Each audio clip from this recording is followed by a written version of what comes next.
wealthy Washington neighborhood, a burning mansion, and a terrible secret. The fire appears to be intentionally set. Inside, a mother, father, 10-year-old son, and the family housekeeper, all dead. It shook that community to the core, especially when those horrific details started to come out about what happened inside that house. They had been held hostage for almost 20 hours, sending mysterious messages to the outside world. Amy is in bed sick tonight. I start calling them. What's going on? No answer. Arranging their own ransom. He says he got a call to bring $40,000 cash to the house. But it doesn't save the helpless captives, murdered in cold blood. Now, police are left to follow the clues left behind.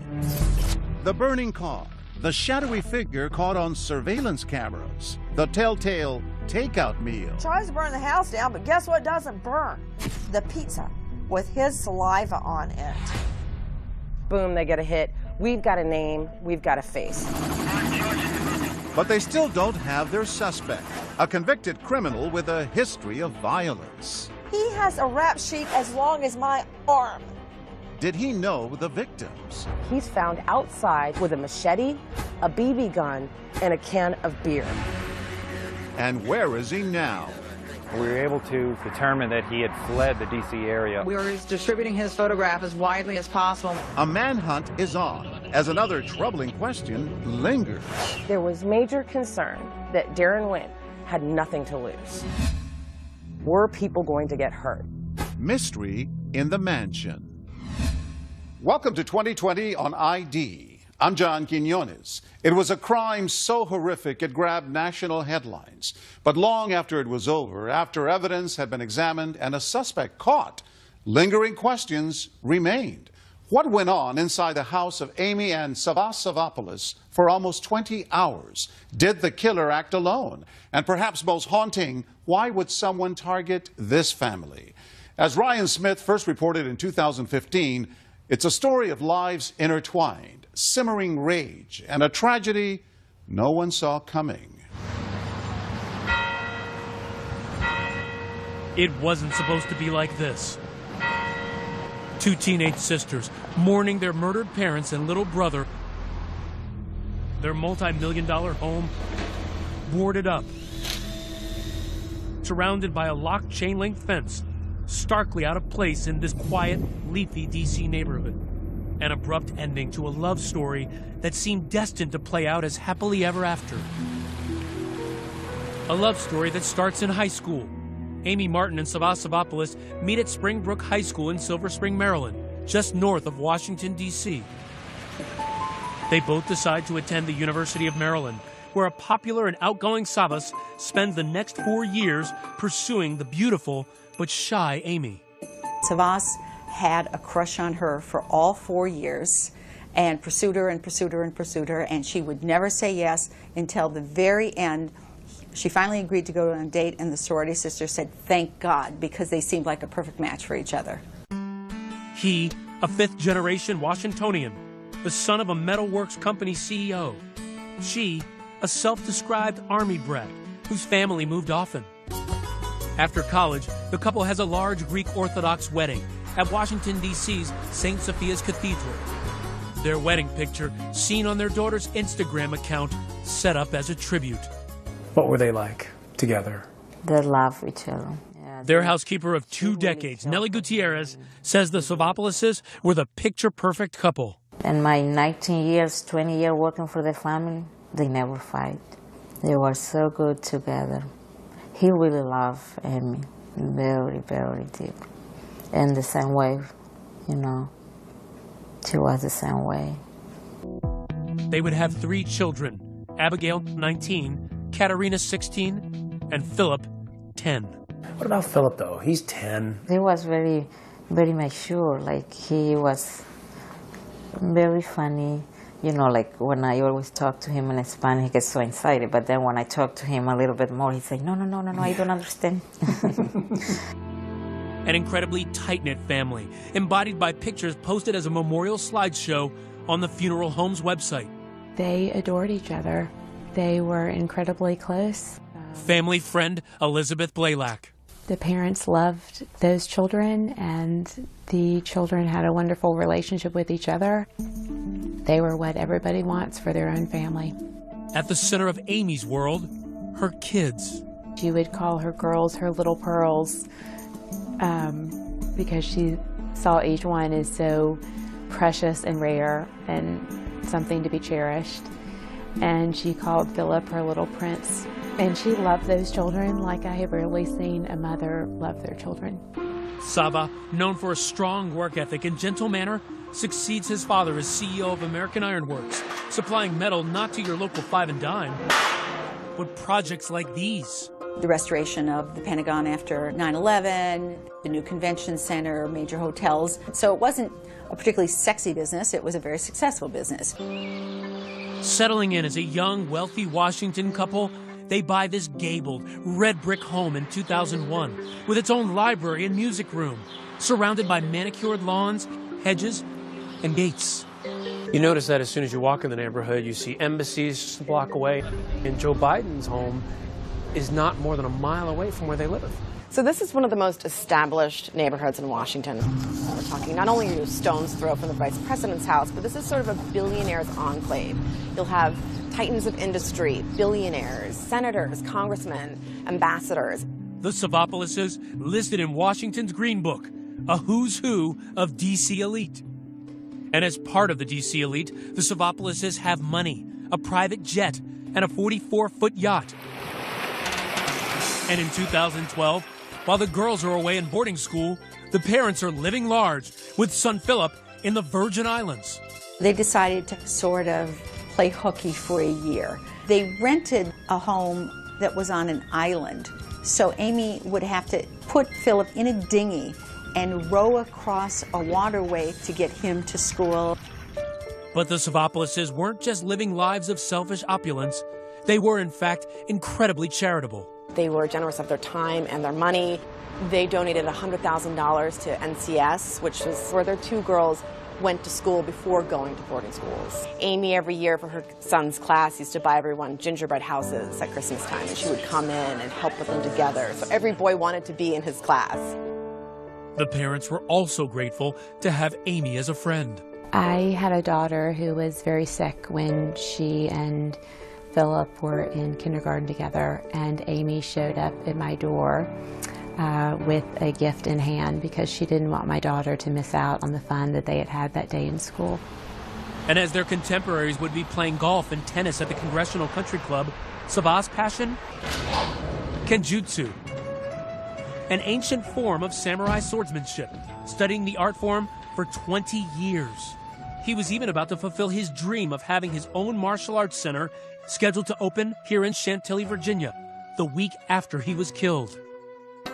Like his father, 10-year-old Philip, known as Flip, also had a somewhat atypical and expensive hobby: go-kart racing, traveling around the country, competing in his own cart with his own sponsor.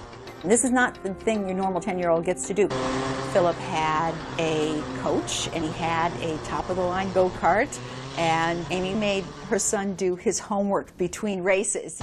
And it's at one of these go-kart tracks that Sava Savaopoulos meets this man. Fellow racing enthusiast, 28-year-old Jordan Wallace.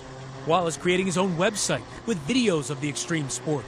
My life is awesome. Like, I have nothing to complain about. Their friendship would lead to a job as Sava's personal assistant, and Wallace would end up playing a pivotal role in those final hours before that quadruple murder.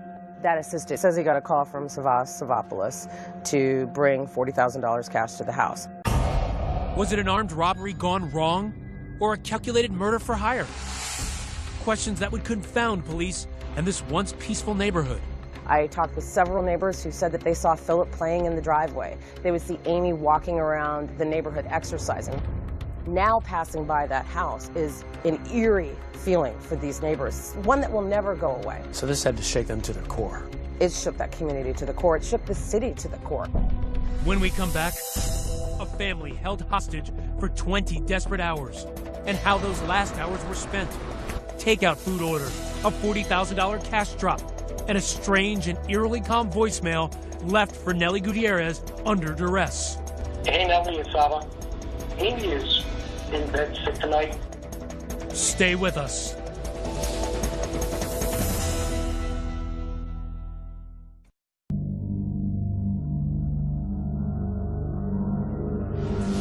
It's Wednesday, May 13, 2015, around 6 p.m.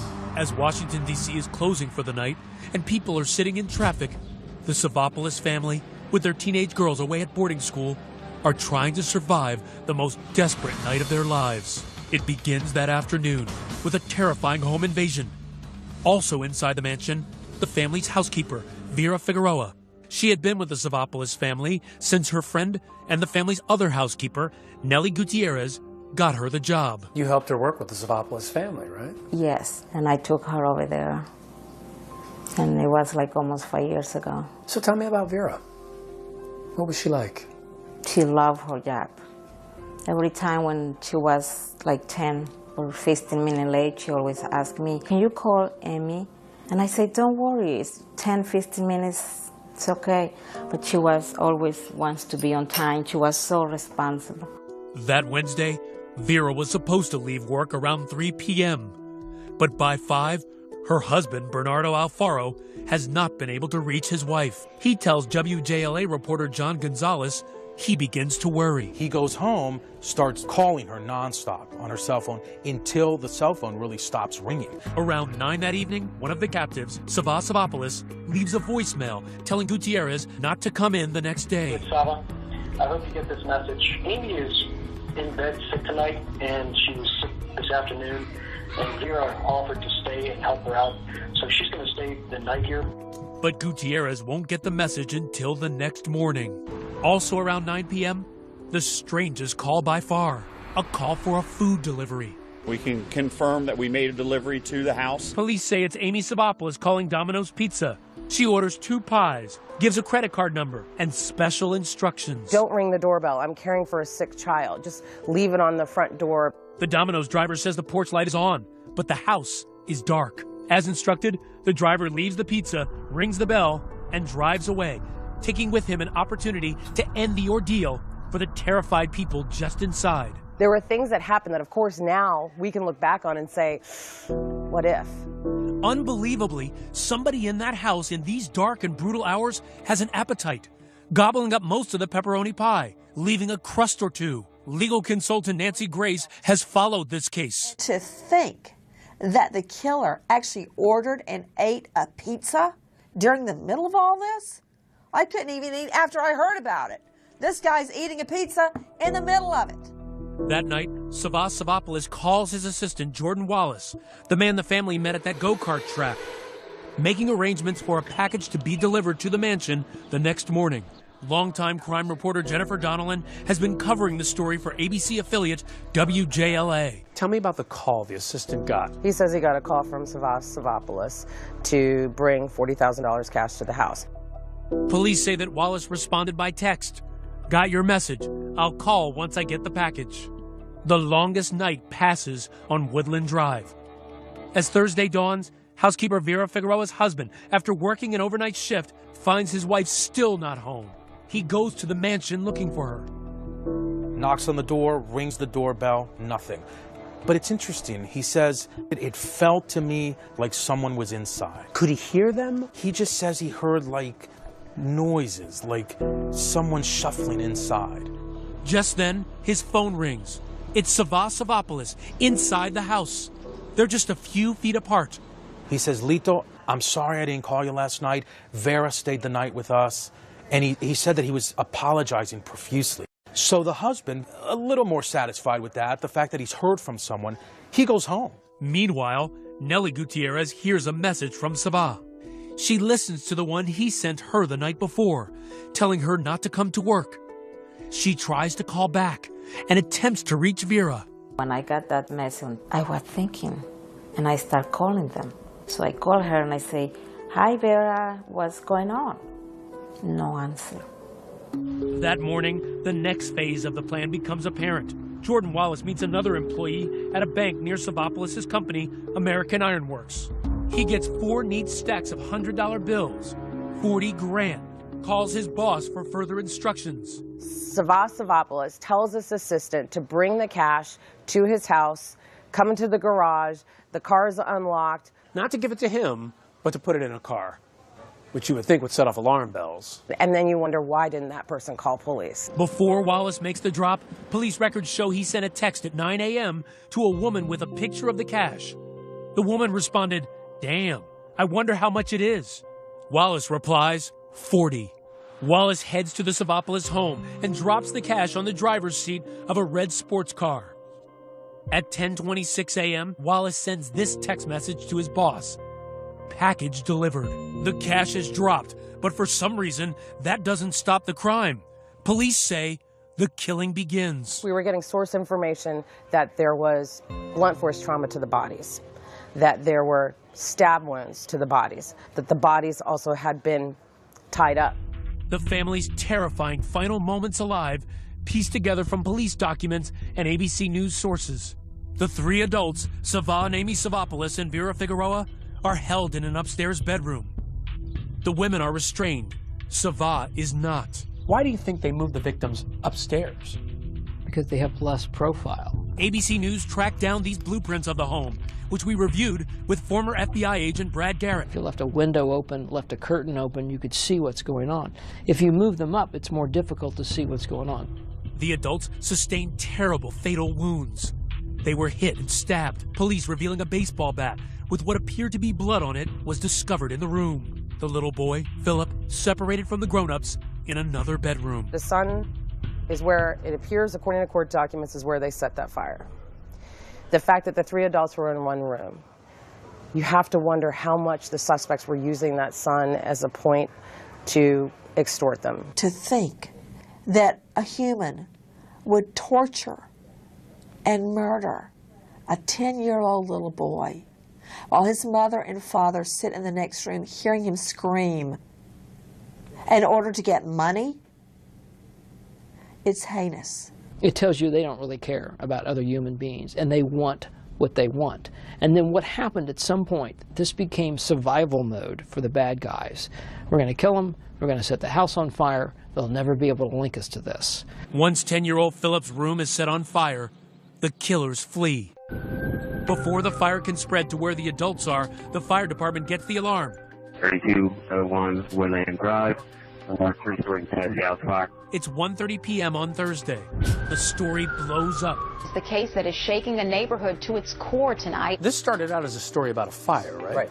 When the details first started leaking out, and you automatically start to wonder if it's murder-suicide. But when we learned that the father was also among the deceased and the mother was among the deceased, you then began to question what really happened here. I've been here for 25 years and nothing like this ever happens. Right now, everyone in the neighborhood's just a little shaken up. They're not sure really what to think. The media descends on the neighborhood. Crime scene investigators have been here all day long. Early that afternoon, someone notices Amy Savopoulos' blue Porsche is missing from the house. Police ask the public for help, but it wasn't hard to find. Just follow the smoke. The Porsche torched in a church parking lot in Maryland. Now, what came with that, which was critical, was surveillance video. They were able to capture video of a man exiting out of that car and leaving the scene. They immediately put that video out to the public. Notice enhanced video shows a man carrying a white bucket. Jot that down. Back at the burned mansion, authorities are already sifting through the grisly scene, starting to ask how whoever did this got in the house in the first place. They look for a door that has some vulnerabilities. For example, you have two French doors over here. The police are reporting that there was a French door kicked. There is a footprint on the door itself. This is the picture. That print. How much more difficult is it for them to try to figure this out with that house being burned so badly? The whole reason why you set something on fire in a case like that is to get rid of evidence. But getting rid of the evidence is not as easy as it seems.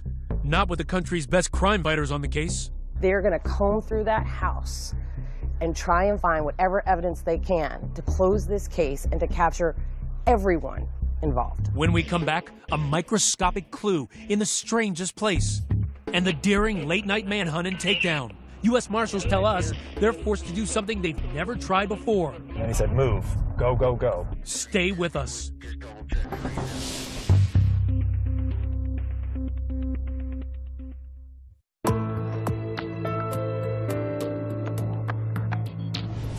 Almost immediately after the murders of the Savopoulos family, a trail of voicemails and texts has helped law enforcement put together a timeline of their final hours. But police still face the most difficult task of identifying who killed the family. As Ryan Smith reports, they're about to get a very big break. Police are on the scene of a deadly house fire. 4 people were found dead inside. It is the case that is shaking the neighborhood to its core tonight. If the fire at 3201 Woodland Drive in Washington, D.C. had burned faster, if the Washington, D.C. firefighters had responded a little slower, the key evidence in the case might have been destroyed. The killer or killers of Sava, Amy and Philip Savopoulos, and Vera Figueroa might have gotten away with that terrible crime and those stacks of $100 bills. But the location of the crime, the nation's capital, gives authorities a special advantage. This is Washington, D.C. We're unique in that sense. Our Metropolitan Police Department and our D.C. Fire Department is backed up by federal agencies. The arson task force at the mansion includes the ATF, which boasts perhaps the one lab in the country best equipped to extract DNA from fire-damaged evidence. Greg Zarnopis is the deputy assistant director who runs the lab. Typically, we're looking at debris from a fire scene. This is where that strange delivery, the Domino's pizza, and those discarded pieces of crust comes back to bite the mansion home invader. A slice of pizza crust broke this case wide open. Crime scene specialists recover the leftover crusts. Nothing more than household garbage to you and me, but for them, the perfect serving of prime evidence. The crime scene detectives go inside that house. They see 2 boxes of pizza, slices of crust still inside the box. They rush the crust to the ATF lab, working around the clock. Looking at food, when someone takes a bite of it, we could see if there's any DNA present. Todd Bill, an ATF analyst, lifted the DNA profile off that pizza crust. If there's something like in this situation where there's a violent offender, we can call the FBI and they will do a immediate search for that profile. I have never seen a DNA hit turned around that quick. Never.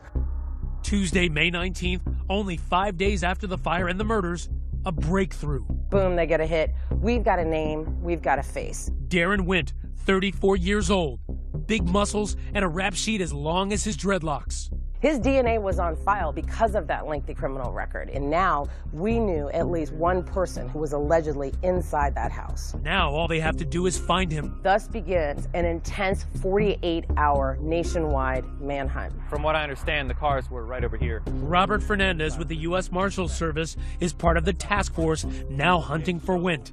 We try and draw a picture of relatives, locations where he's lived, friends, patterns of life. They do this massive trail. It is an unbelievable investigation with the best in the business. Then, exactly 1 week after the family had been taken captive in their mansion, authorities get a line on Wint. We were able to determine that he had fled the D.C. area. Allegedly loaded with thousands in cash, they say he chooses to travel by bus 200 miles north to Brooklyn, New York. And that's his girlfriend's apartment, right? That's his girlfriend's apartment. They deploy. Police have identified the suspect accused of killing 4 people, and they think he is in our area. But they're too late. He saw himself on the news, from what we understand, and then fled the area. And you just missed catching him. That's right. Wint hires a livery cab and amazingly heads right back to the epicenter of the manhunt, Washington, D.C. We are distributing his photograph as widely as possible. As the dragnet tightens, everyone worrying about one thing: the danger. There was major concern that Darren Wint had nothing to lose. Were people going to get hurt? A week after the murders and fire at the Savopoulos home, U.S. Marshals tracked the group to a Howard Johnson's in the D.C. suburb of College Park, Maryland. We were getting tacked out, we call it. We have all the gear, helmets, the ballistic shields, the robots, we have rifles. We were making a plan to make entry once we determined what hotel room he was in. You're going in ready for anything. That's right. And immediately, a surprise. The U.S. Marshals advance team notices Wint leaving the hotel, but he isn't alone. That advance team radioed to us where they had a suspicion that he was in one of 2 vehicles that were right over here. In one of those vehicles, Wint and 3 women. In the other, 2 more men. At that moment, both of those vehicles left and turned northbound. Didn't see that coming. Not at all. But we're ready to roll with it. Authorities tail the group, now traveling in a 2-vehicle caravan, a box truck with North Carolina tags, followed by a white Chevy Cruze. How many cars are following him at this point? Altogether, it could have been 25, maybe 30 vehicles. What kind of risks are you thinking? Somehow they separate, somebody jumps out of the car and runs. We've chased a lot of people, and it's easy to disappear at night. At one point, the truck and car make a sudden U-turn, but apparently still do not know they're being followed by a small army of police. Moments later, authorities spring the trap, employing a daring maneuver to stop the cars cold. It's called a vehicle pin blocking maneuver. The marshal's cars surround the white Chevy and the box truck on all sides, and on the commander's go, the front car reverses, the rear car speeds forward, and 4 more cars surround the target vehicles on all sides. Basically, pinning the car at 4 points and immobilizing it. It's a tactic the marshals have never tried with a vehicle as large as a box truck. So you had to do something you had never done before.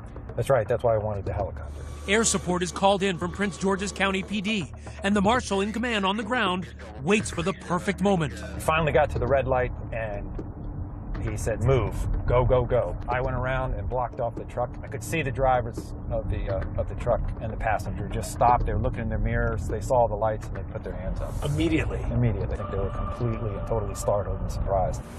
So this is where it happened? Yeah, right here. In the rear passenger seat of the white Chevy, Darren Wint, trapped. He followed commands. He got out. He crawled. He got on the ground. He was immediately handcuffed and brought over to a police vehicle, and he didn't say a word. People were coming out of their homes. You could hear people asking to each other as they stood on their porches, "Is it him? Is it him?" The fact that this went down without incident, as they say, was a huge relief for everyone involved. In the car Wint was driving in, police report finding clothing, an iPad, 2 knives, cash, and thousands of dollars in money orders. And in the box truck, even more cash.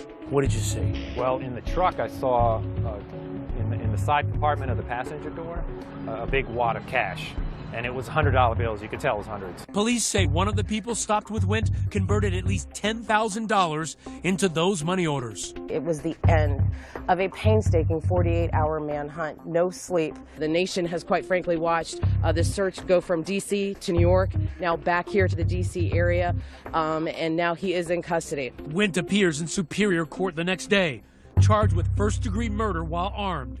What was interesting to me, the catcher, instead of almost answering questions, led to even more questions. Why? People kept saying, there's no way he did this by himself. He couldn't pull this off on his own. No way. I don't think he's got it up here. The community wanted to see everybody who was responsible locked up at once, case closed. But this case is not closed, not by a long shot. When we come back, a man who came face to face with Darren Wint at the wrong end of a knife. His memories of how he wields a weapon during an attack and how he lived to tell. Stay with us.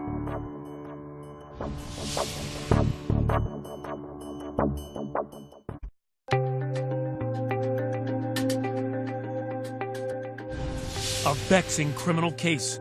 4 people murdered. The house apparently torched to destroy any clues. But some evidence seems to have survived the blaze. A search warrant reveals hair, DNA, and fingerprints were removed from the scene. And yet only one suspect in custody, 34-year-old Darren Wint, linked to the case by the DNA evidence found on that Domino's pizza crust. Wint's family and friends have ducked the cameras.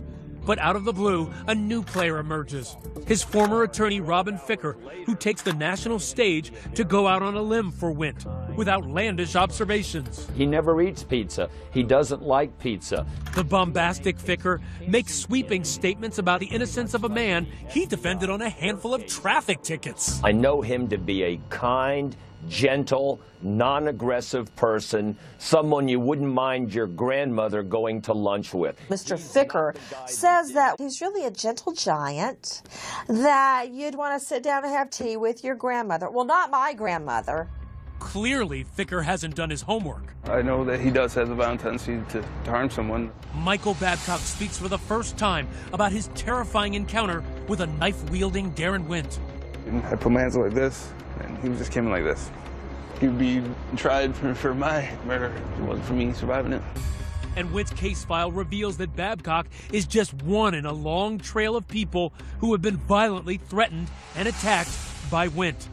Yet when Wint emigrated from the South American country of Guyana to the U.S., His future seemed bright. 12 years before the Mansion murders, he landed a well-paying job as a welder at American Iron Works, the company owned by Savasavopoulos. But for reasons unknown, Wint left the company after only 2 years. And that's when things went south for him. While living in suburban Maryland, Wint's own father, shown here on his Facebook page, feared living with him, getting a protective order after he says Wint threatened to shoot him. A relative who didn't want to be named said Wint was known for his hair-trigger temper. He's very hostile. He's arrogant. Everywhere he went, he fought with people. He fights with his father, with his brother, everybody. By 2006, Wint picked up stakes and moved here to the quiet upstate New York town of Oswego, living in this apartment building. It's in this port city, nestled along Lake Ontario, where Michael Babcock is about to get into some hot water with Wint. We brought him back to the scene of his cousin's house, where Babcock was trying to get Wint to leave after his cousin complained. After an altercation, Wint suddenly attacked. Darren had come out and was windmilling with the knives, and I went up at that and blocked, and this is where he stabbed me on the wrist. There was slices on my shirt and on my chest and my stomach from where I didn't even know he had caught me. I thought he just had stabbed me in my wrist.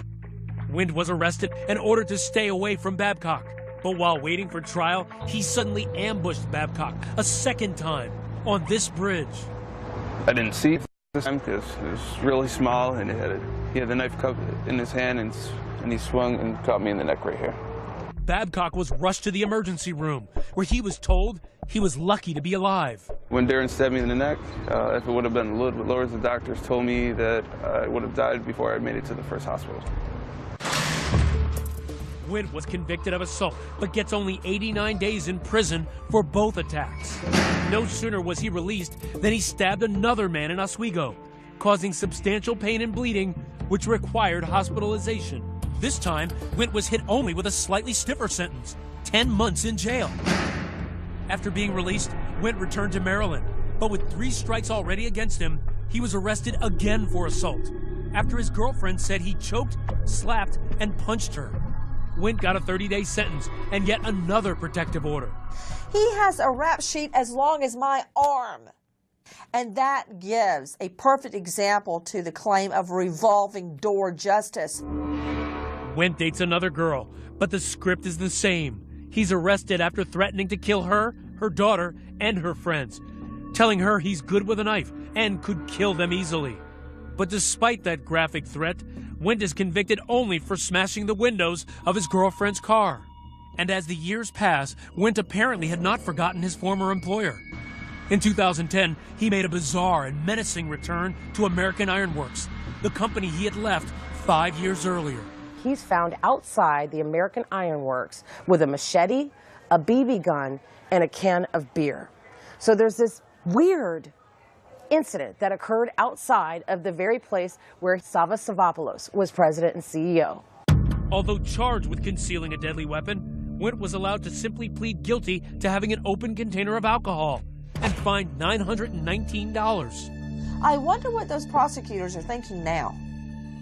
I let that guy go on a lesser offense. Wint was able to stay out of the courts for the next 5 years. The suspect in that brutal murder at a Washington, D.C. mansion arrested. He was on the run. The next time he surfaced was when he made national news as the prime suspect in the Savopoulos murder case. Darren Wint's had a long criminal history. He's had some incidents where he's attacked people with knives. For him to then take that a step further and get involved in potentially killing 4 people with a knife is really not a stretch based on his background. Coming up, what about that carload of people who were with Wint when he was arrested? Could they be his accomplices? Oh, there's clearly more people involved. You can't control 4 people for 19 hours by yourself. Stay with us.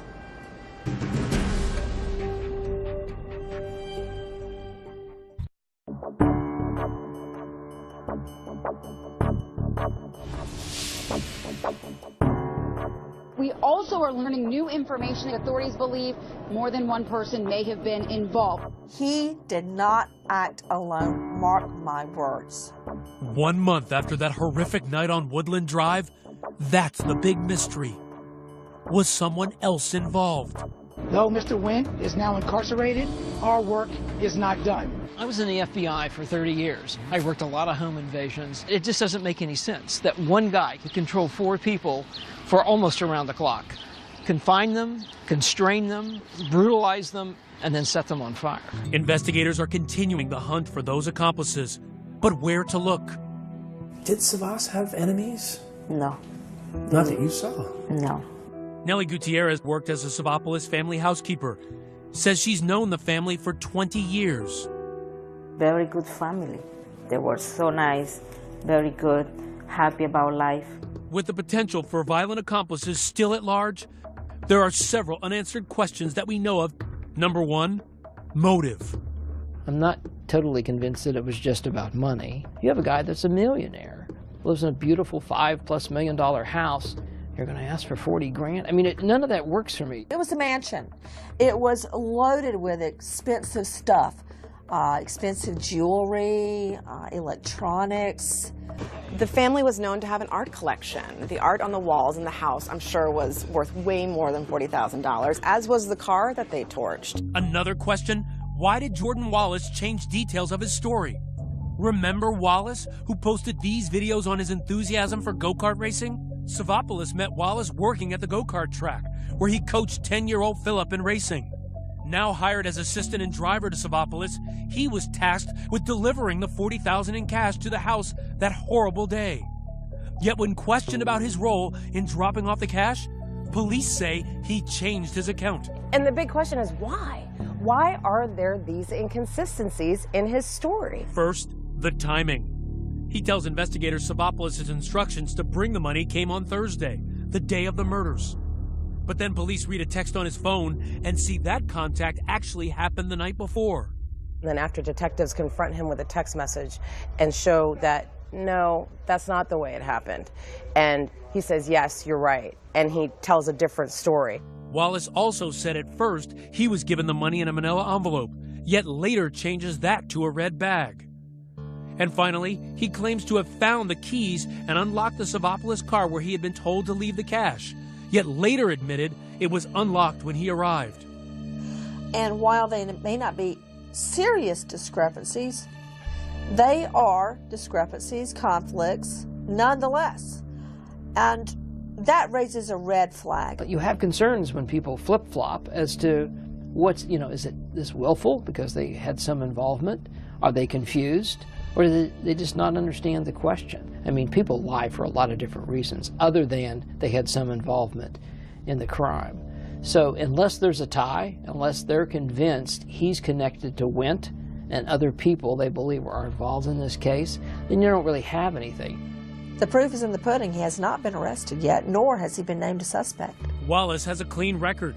We found just one traffic ticket to his name and seemed to love his job, posting this photo on Instagram from inside Amy Savopoulos' Porsche. Another day on the job. My office today is pretty nice. Breaking news overnight. The suspect in that brutal murder at a Washington, D.C. mansion arrested. 5 others arrested with him. Our next open question, who were the others arrested with Darren Wendt? And why were they quickly let go? Why, at the very least, you didn't charge them with aiding and abetting a fugitive, because they obviously were with him. Because the idea that they don't know anything about what happened in that mansion is just pure fantasy.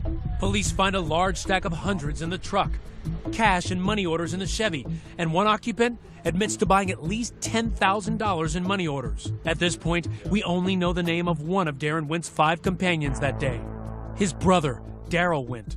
It's still unclear to me how those people got released within a few hours. It does give you the potential mechanism then to track them. Who do they talk to? Who do they call? Who do they visit? All of the things that may lead you either to further corroboration they had some involvement or to somebody else in the crime. Finally, is the burning Savopoulos Porsche a clue that there are other suspects? It had been driven from the murder scene and found about 15 miles away. At one point, someone was seen driving this Porsche that had short, close-cropped hair, but Wendt has long hair, long dreadlocks. What does that tell you? It's always sounded like to me that somebody else drove that Porsche to that location, and that that's another player. And remember that man caught on surveillance video fleeing the burning car? That white bucket we pointed out earlier could be another important clue. We noticed that it's similar to these buckets, found by police searching the home of Darren Wint's parents, the very place he'd been living at the time of the murders. Also found in the burnt Porsche, a lime green construction vest, perhaps like this, that matches several more found in the garage of the charred house. Maybe they used that as a ruse to get in the house. I mean, if they knocked on the door and the housekeeper answered and they said, you know, we're from the gas company and we think you have a gas leak, she's probably going to let you in. I asked housekeeper Nellie Gutierrez if those vests could have belonged to the Savopoulos family. Did you ever see anything like that when you were there? No.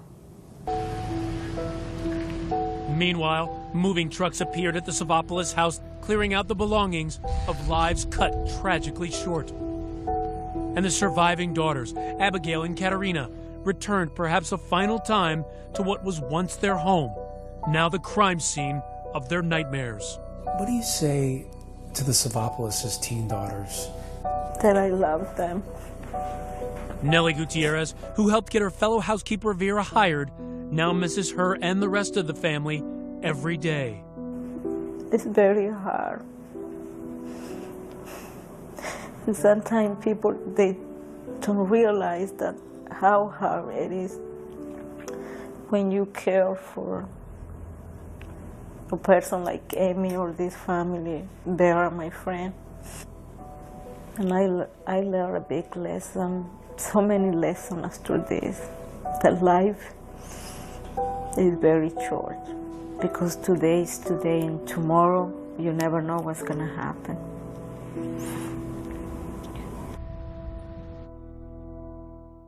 Darren Wint was later indicted on 20 counts, including first-degree murder, kidnapping, first-degree burglary, and arson. If convicted, he faces life in prison. As of 2016, Wint has pled not guilty to all charges, and no other arrests have been made in the case. The Savopoulos home, which was heavily damaged by the fire, was later sold. The new owner filed a permit to have it demolished. I'm John Quinones. Please join us next time for another edition